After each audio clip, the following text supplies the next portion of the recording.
Time is 7:40, and of course, your holidays, we might have all put on a little more weight. We might have all indulged, perhaps more than we should. It's the new year, new you type of attitude, but you got to think about your pets as well. What did your pets indulge in? Did we get little treats for them? Did we do the things where maybe we threw a little something maybe accidentally fell off of the counter or the table that Rover or Fido or Daisy lapped up and maybe put on a little bit of weight? Here to talk about what you can do as long as it's a new year, new you, new pet as well. Think about their weight and their health. It's Dr. Jaimie Ronchetto from Cinema Veterinary Center. Happy New Year. Happy New Year. And this is something, I just showed you Bartok the cat. And, he's a big boy and he sits up like a human being. But those are the types of things when we think about it, it's awfully adorable. Mm-hmm. Or when your little doggy's a little bit pudgy, especially the little ones, we want to treat them so much like humans. But it really is a hazard to their health in the long term, just like it is for us, right? Absolutely. It's the same with them as it is with us. So, especially after the holidays and it's been cold and we're probably not getting out as much, taking them for walks as much, and especially when it's raining, it's hard too. But we do want to take a look at our pets and make sure that they're a healthy weight, and if they're not, take steps to correct that.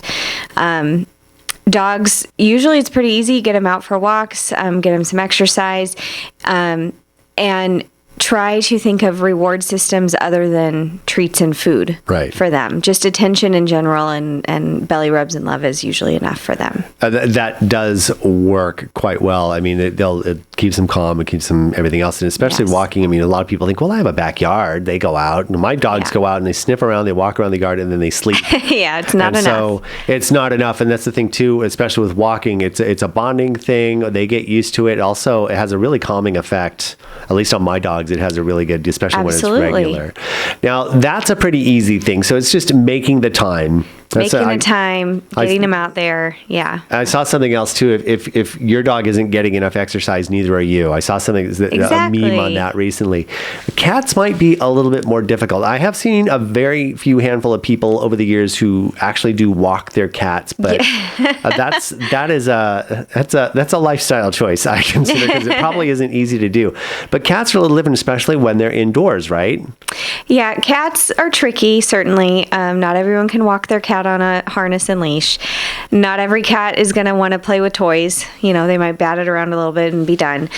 But every cat has their thing, so it's finding what works for them, and that takes a little bit of trial and error. But whether it's a certain toy, whether it's a laser pointer to chase, those are so much fun. That can be really fun, and it's easy for you. You sit on the couch and you move the laser pointer around, and they run around like crazy things. So getting their energy out in those ways, and also controlling the amount of food that they eat. Right. Yeah. So that could mean not free feeding them. Exactly. I was going to say, not every cat can be free fed. Sometimes they need to adjust and have meal times or change in diet, to a lower fat food, perhaps. So there are things we can do to correct it. And especially here in Santa Clarita, no matter where you live, it's not a good idea to let your cat out. Right. Or especially roam free. I mean, if it's a controlled environment where you let them out and your yard is protected enough to where they can stay and you bring them back in. Right. Otherwise, coyotes go everywhere, or other critters. They can get everywhere. They can jump those walls, like we've said. Yep. And so, that might keep your cat lean and mean and getting out there, but it can pose a lot of problems if they don't come back, and that's a sad thing. So those are things to keep in mind. Controlling food is when dogs or cats eat too fast, that's also problems too. It causes a lot of problems too, right? Yes. For both dogs and cats, if they eat too much, we find that they tend to vomit right afterwards. Usually dogs, if they don't vomit, then they can just look and feel really bloated. They might get gassy. Yeah.